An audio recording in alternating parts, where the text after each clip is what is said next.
గత 5 నెలలుగా తెలుగు రాష్ట్రాల్లో అమానుష సంఘటనలు తారాస్థాయికి చేరాయి. భార్యలను క్రూరంగా హత్య చేయడం, భర్తలను సుపారీ ఇచ్చి హత్య చేయించడం, అక్రమ సంబంధాలు పెట్టుకోవడం,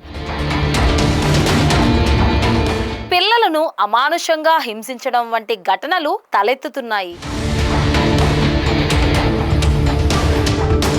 ఈ దారుణ ఘటనల వల్ల కుటుంబ వ్యవస్థపై విపరీతమైన ప్రభావం పడుతోంది.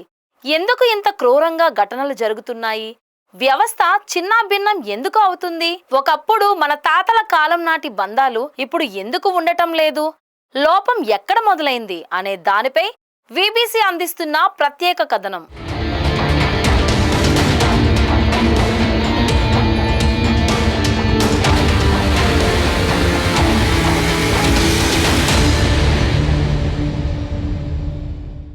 నవంబర్ 2024 నుండి ఇప్పటి వరకు సంభవించిన 30కి పైగా కేసుల్లో భర్తలే భార్యల ప్రాణాలు తీసినట్లు పోలీసులు తేల్చారు. ఈ కేసులలో ఎక్కువగా కుటుంబ కలహాలు, ఆస్తి సమస్యలు లేదా అక్రమ సంబంధాలే ప్రధాన కారణాలుగా భావిస్తున్నారు. ముఖ్యంగా ఇటీవల వెలుగులోకి వచ్చిన కొన్ని కేసుల్లో 2 పిల్లల తల్లి ఓ వ్యక్తితో అక్రమ సంబంధం పెట్టుకుని తన భర్తను హత్య చేయించిన ఘటన సంచలనం రేపింది. ఇలాంటి అక్రమ సంబంధాలు చాలాసార్లు గృహహింసకు, చివరకు హత్యలకు దారితీస్తున్నాయి.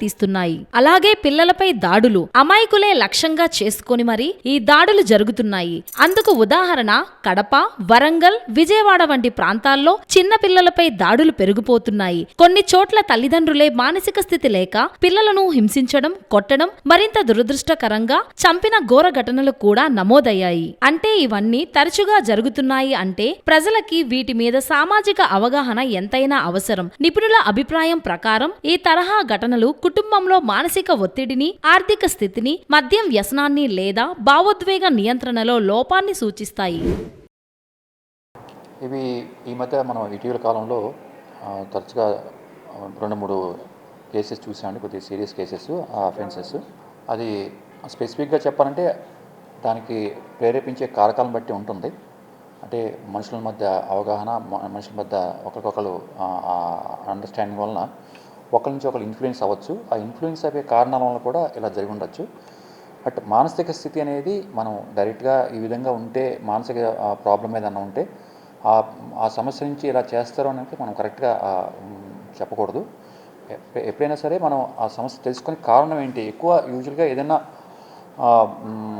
ధనపరంగా కానివ్వండి, లేకపోతే ఇంకొక ప్రయోజనం కోసం కానివ్వండి, అలా ఇన్ఫ్లుయెన్స్ అవ్వచ్చు. మనిషి మాట్లాడటం వలన ఒకరి నుంచి ఒకళ్ళు మనకి వాళ్ళకి అవసరాల కోసం ఇన్ఫ్లుయెన్స్ చేసుకోవచ్చు. కొంతమంది ఆ ట్రాన్స్లో కూడా ఇలాగా జరిగి ఉండొచ్చు. బట్ మానసికంగా అనేది స్పెసిఫిక్ ఆరోగ్య సమస్య, మానసిక ఆరోగ్య సమస్య నుంచి ఈ విధంగా జరుగుతాయని మాత్రం మనం అది చెప్పలేము. ఏదైనా ఇలాంటి ఇష్యూస్ ఉన్నప్పుడు, ఎవరైనా అబ్జర్వ్ చేసినప్పుడు వాళ్ళ ఫ్యామిలీ మెంబర్స్ కానీ, పెద్దలు కానివ్వండి, వాళ్ళు ఒక డాక్టర్ని కానీ ఏదన్నా కొద్దిగా సమస్య చెప్పుకొని దానికి నివారణ మార్గాలు తీసుకోవచ్చు. కానీ ఇవి ఈ మధ్య ఎక్కువగా జరుగుతున్నాయి కాబట్టి మన పత్రికలు రావటం, వీటి మీద ఇన్వెస్టిగేషన్స్ అవ్వటం, సో అండర్లయింగ్ కాజ్ అనేది ఒక్కొక్క కేసు నుంచి ఇంకో కేసుకి మారిపోవచ్చండి. మనం స్పెసిఫిక్గా ఇది అని చెప్పుకోవడం కంటే ఆ కారకం ఏంటనేది ఆ సందర్భం బట్టి ఒక్కొక్క కేసు కూడా మారిపోవచ్చండి. సో దీనికి మనం ఏ మానసిక జబ్బు కూడా ఆపాదించకూడదు. పోలీసులు చెబుతున్నదేమంటే ఇలాంటి కేసులపై నిఘా పెంచాం, బాధితులంతా పోలీసులకు ఎప్పుడు అవసరమైన సమాచారం ఇవ్వాలి, మహిళలు మరియు పిల్లల రక్షణకు ప్రత్యేక సెల్స్ ఏర్పాటు చేశాం అని, ఇటువంటివి పునరావృతం కాకుండా చర్యలు తీసుకుంటున్నాం అని తెలిపారు. ఈ 5 నెలల్లో 2 తెలుగు రాష్ట్రాల్లో పూర్తిగా భయానక ఘటనలు చోటు చేసుకున్నాయి. ఇది వ్యక్తిగత సంబంధాలు ఎంత సులభంగా కుటుంబ దుర్భర సంఘటనల్లో మలచబడతాయో చాటేస్తోంది. వీటికి ఒక్కటే మార్గం, ప్రభుత్వ చర్యలు, అలాగే ప్రజల జాగ్రత్త కూడా ఎంతైనా అవసరం. ప్రేమ అంటే అర్థం తెలియకుండా, స్నేహం అంటే అర్థం తెలుసుకోకుండా, దాంతోపాటు ఫ్యామిలీ విలువలు, సామాజిక విలువలు, మరి ముఖ్యంగా భారతదేశం విలువలు. మన దేశము ప్రపంచంలో కన్నా అత్యున్నతమైన స్థానంలో విలువలతో కూడినటువంటి మన దేశము మన భారతదేశం. మన హిస్టరీని ఒకసారి విశ్లేషణ చేసినట్లయితే రాముడి చరిత్ర మనం తీసుకున్నా, మహాభారత చరిత్ర తీసుకున్నా, అలాగే భగవద్గీతలో కృష్ణుడు చెప్పినటువంటి విలువలు, ముఖ్యంగా కౌరవులకు కానీ పాండవులకు కానీ. సో ఇలాంటి అన్నిటినీ మనం మర్చిపోయి మన విలువలను పాతిపెట్టి క్షణిక ఆవేశంలో టెంపరీ బెనిఫిట్స్ కోసం ప్రేమ అనే పేరు పెట్టుకొని ఫిజికల్ రిలేషన్స్లో అలవాటు పడటం అనేది ఈ మధ్యకాలంలో నేను ఎక్కువ మందిని కౌన్సిలింగ్లో చూస్తున్నాను. కొంతమంది నేను చూసింది ఏంటంటే 10th క్లాస్ +1 +2లోనే ఒక వ్యక్తే కాకుండా ఇద్దరు ఒకరి తర్వాత ఒకళ్ళు రిలేషన్స్ టెంపరీ బెనిఫిట్స్ కోసం రిలేషన్స్ మెయింటైన్ చేస్తూ చిన్న చిన్న బెనిఫిట్స్ కోసం ఫిజికల్గా అలవాటు పడుతూ కూడా కొన్ని చూస్తూనే ఉన్నాం. ఇవి ప్రధానంగా నేను కౌన్సిలింగ్లో చూసింది. వీటితో పాటు కొంతమందిని నేను కౌన్సిలింగ్లో చూసింది ఏంటంటే పెళ్ళైన తర్వాత వారి యొక్క భర్తలు, హస్బెండ్స్ వేరే ఊర్లో, వేరే రాష్ట్రంలో, వేరే జిల్లాల్లో, వేరే దేశంలో, అంటే ముఖ్యంగా ఇతర దేశాల్లో ఉద్యోగం నిమిత్తం వీళ్ళు వెళ్తడం జరుగుతుంది.